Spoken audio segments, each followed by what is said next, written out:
A black kite looks for prey in the dry ranch country of central Spain.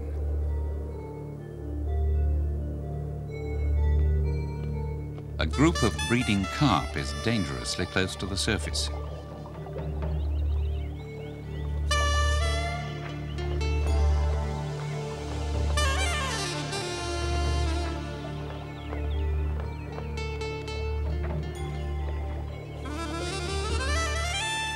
Black kites usually scavenge and hunt over dry land, but in the arid heart of Spain, the water often harbors much of the prey. It also conceals some of the area's most sinister predators.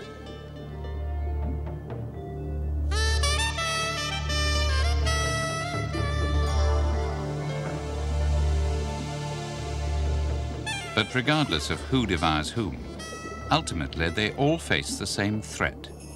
The pools can disappear.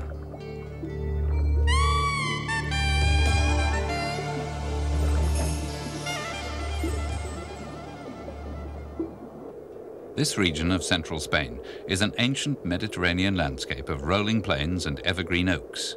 The Spanish call it dehesa. The trees are a vital ingredient, helping to retain moisture in the gasping summer heat. Dehesa agriculture is basic. The bark is stripped from the cork oaks every 7 years to make corks for wine bottles. This doesn't damage the trees, which are several centuries old. Goats and sheep feed on the leaves they can reach and on the grass between the trees. The non-intensive system has worked well, but now cereal crops are being planted, irrigated by water pumped up from deep in the ground. The water table is falling, the streams are drying up. With 1 million hectares of trees now cut down, the soil is eroding and rainfall is decreasing. Already, desert is creeping into this area. In the hot months, cattle have to leave the dehesa for the cooler sanctuary of the high mountains. In the dry fierceness of summer, the seasonal pools and streams on the plains are reduced to dust and rocks. It's hard to conceive of anything living here. But a unique assortment of animals has adapted. Some of them survive buried below the surface until the first November rain clouds form. Then they call.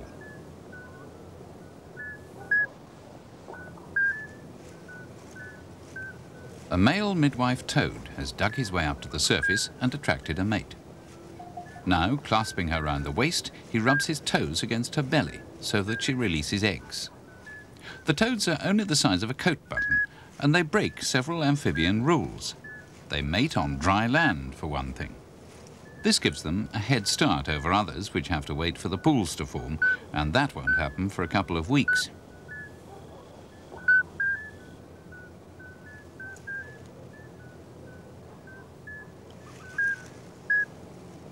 Then, when he's fertilized the eggs, the male midwife wraps them round his ankles. No other type of amphibian mates on land. What's more, it's very rare in nature for the male to leave holding the babies. He may attract and mate with several females. When he's gathered a good batch of eggs, he'll take them underground and so escape the heat and wait for the streams to form.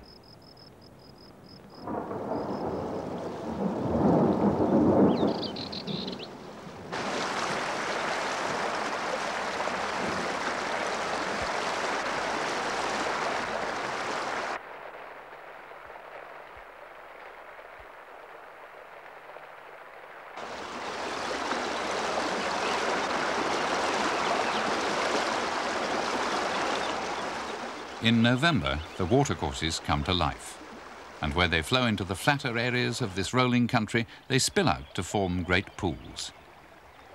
Overnight, these fill with hundreds of different amphibians drawn from the surrounding countryside.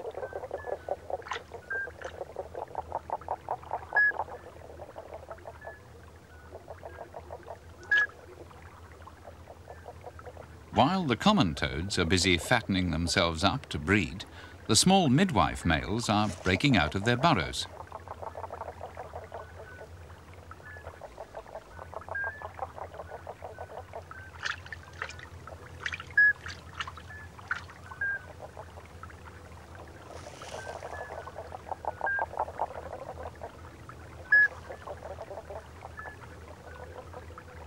The midwives are at least a fortnight in front of everyone else.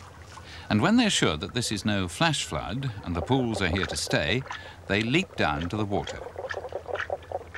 He can feel the tadpoles are wriggling to get out. The midwives have the water to themselves. Their tadpoles are the first in and twice as big as most. And that'll allow them to get ahead in an ever-increasing scramble to survive. They hatch almost at once. Then the midwife leaves them to their own devices. The midwife toad has just one short journey to the water and back again. But for those creatures that stay near the pond to mate, there are many dangers.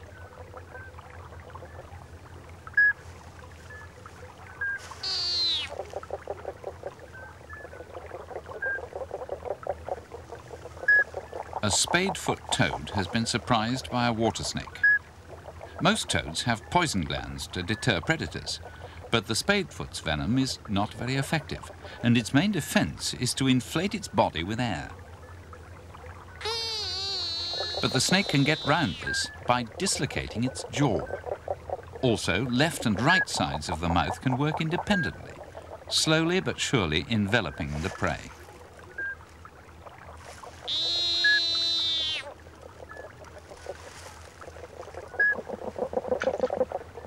Close by in the pool, a group of male spadefoot toads compete for a spawning female. The competition is intense.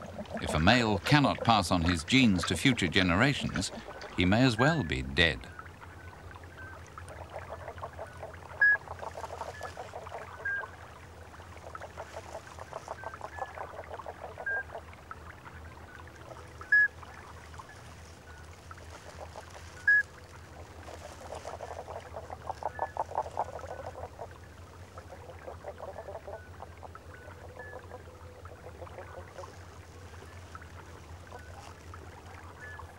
The spadefoot's strategy is to produce many eggs.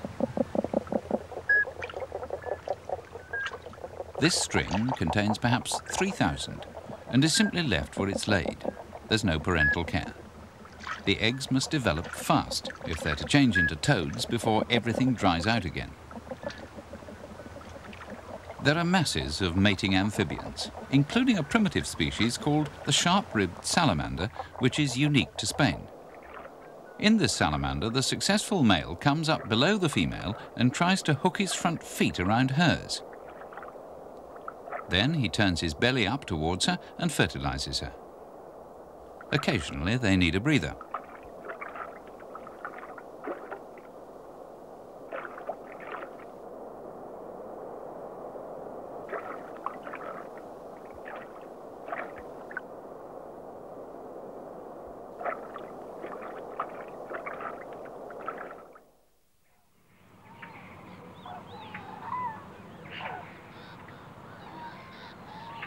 In places on the Dehesa, the watercourses have been dammed to save every last drop of autumn rain.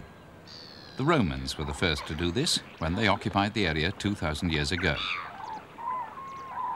They also stocked the dams with carp and perch, and their descendants are still here, attracting fishing birds like black storks from miles around.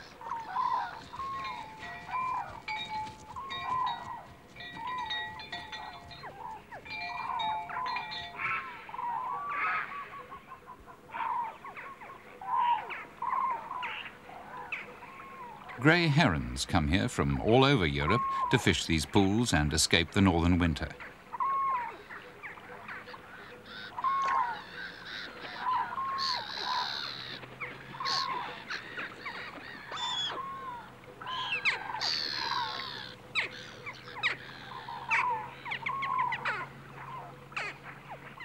Black storks must be among the most beautiful of all fishing birds.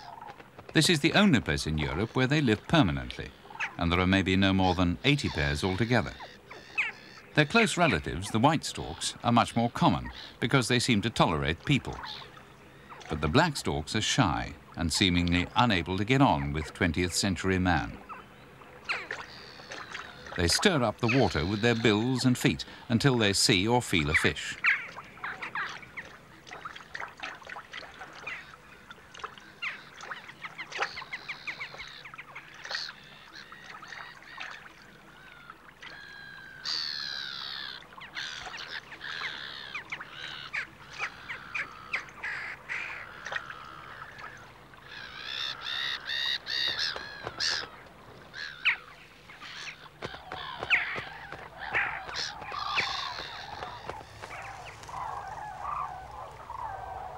European cranes come from as far away as Sweden to feed on the dehesa and its crop of acorns.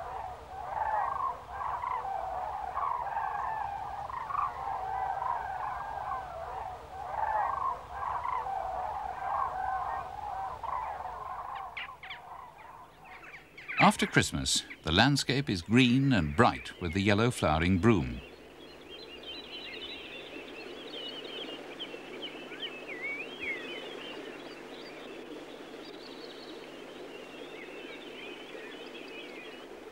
Water crowfoot carpets the surface of the slow-flowing streams.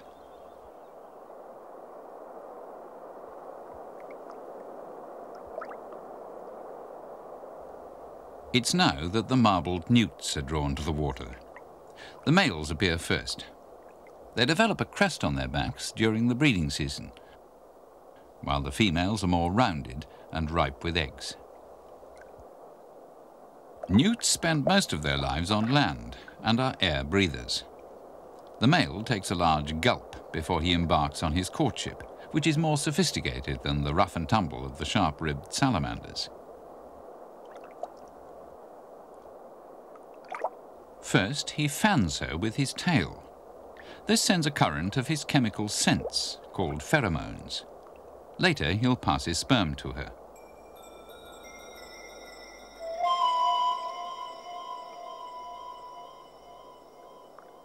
When she moves towards him, he knows she's responsive.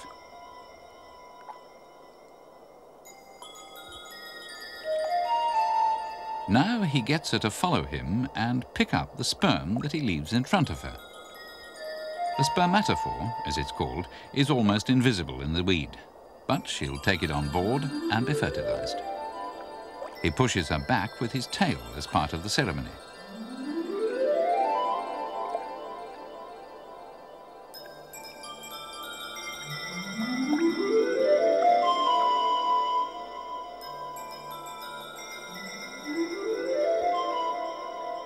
A day later, she'll begin to smell leaves to see which ones are suitable for her eggs.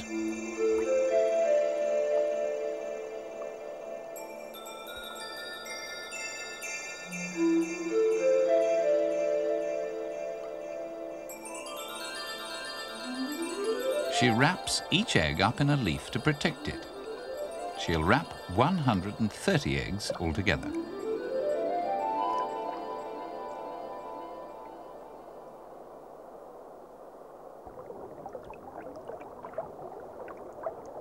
Towards the end of winter, a new sound floats up from the streams and pools at sunset.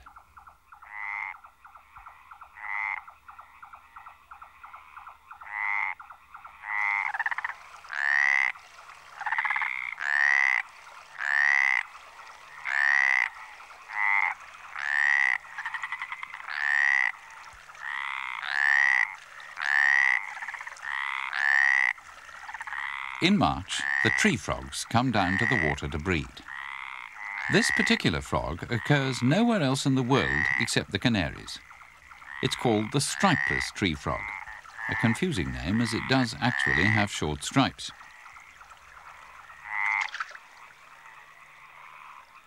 There are common frogs here too, males fighting each other and calling for mates.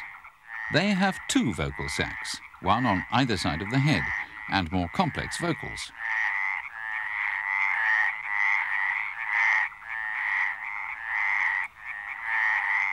In the stripeless tree frogs, the male is smaller than the female, and once he's attracted her, he climbs on her back.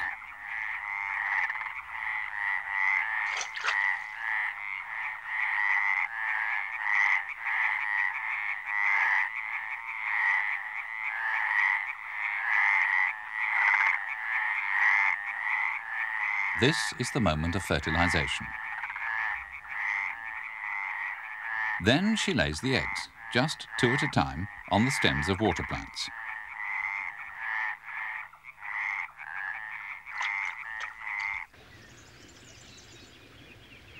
By May, the watercourses are warming up, and now that the amphibians have spawned, it's time for several of them to leave.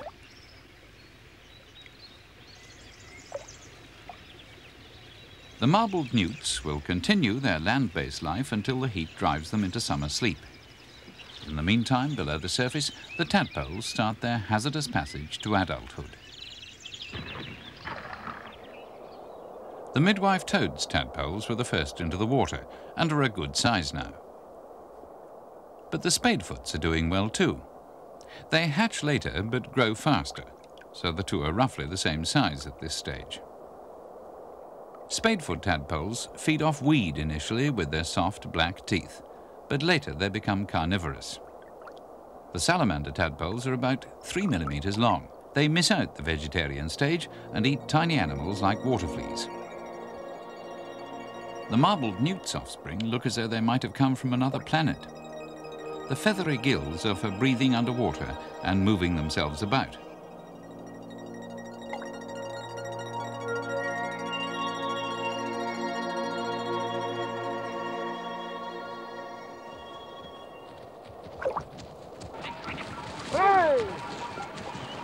In mid-May, there's plenty for everyone to eat on the dehesa, and showers of spring rain are on the way, which will temporarily replenish the streams.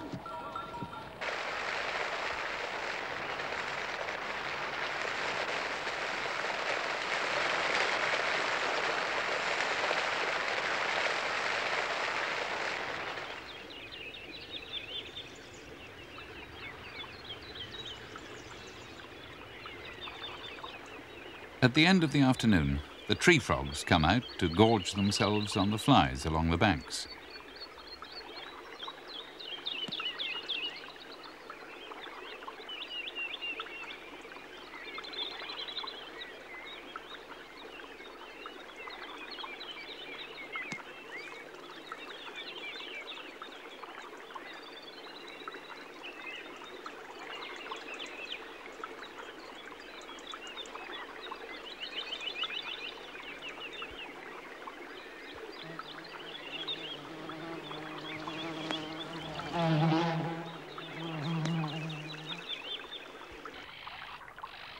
Another waterside feeder is the azure-winged magpie.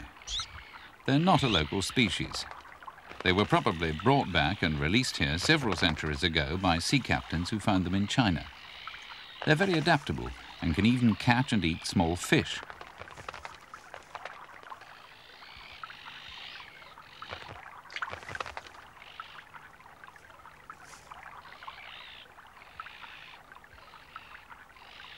Piled up like plates on a draining board, these striped-necked terrapins are warming up before launching a raid on the tadpoles. Their speed depends on their body temperature, and they slow down as they get colder.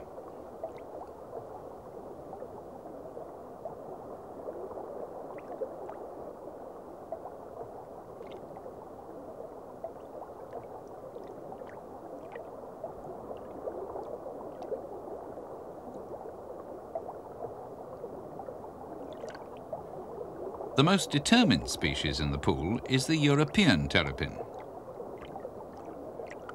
It's both a scavenger and a hunter, and will have a go at catching most types of tadpole and even small fish. But its performance is somewhat erratic.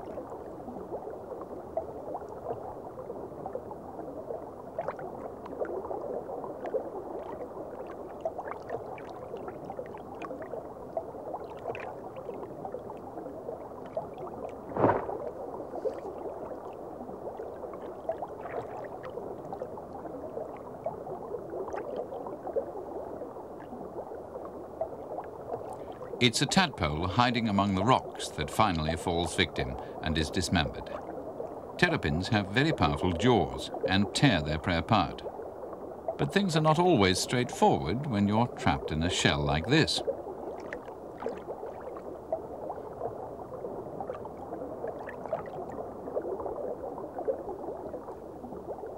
The tadpole's most sinister enemy hunts in another part of the pool.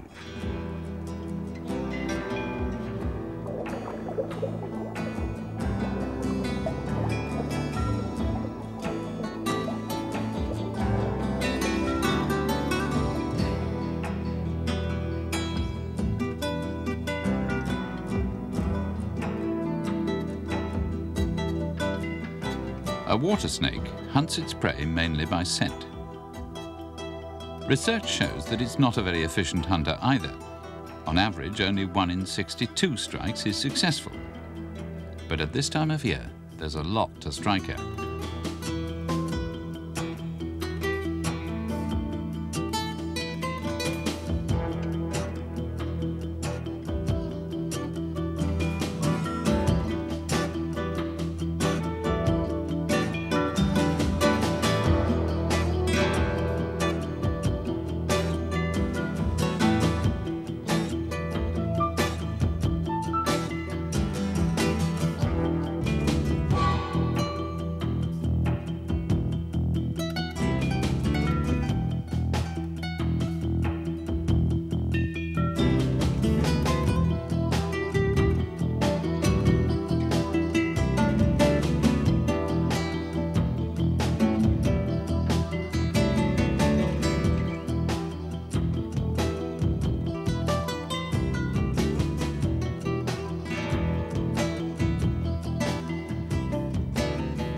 Water snakes prefer soft-bodied tadpoles to fish, and many a tadpole meets its end in these jaws. In the struggle to survive, it's the amphibians that breed first and the ones that grow up fast that make it through the minefield of predators and out of the pool. But in any case, they've all got to leave soon. The pools are about to vanish. Magpies pick around for scraps. The water is going fast, sucked up into the sky by the heat. A pair of dragonflies lay their eggs. The eggs are programmed to hatch next season. Only a few will survive in what will soon be a dusty bed of pebbles.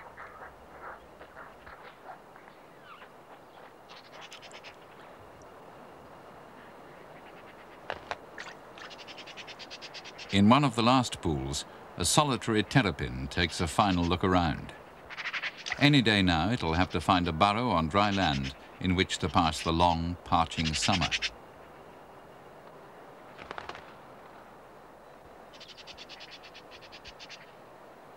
The magpies can search elsewhere for food. The only creature visible along the dried-out streambeds and pools is a mantis, whose prayer for rain will not be answered for 3 long months, when a distant roll of thunder will announce that the pools will fill again.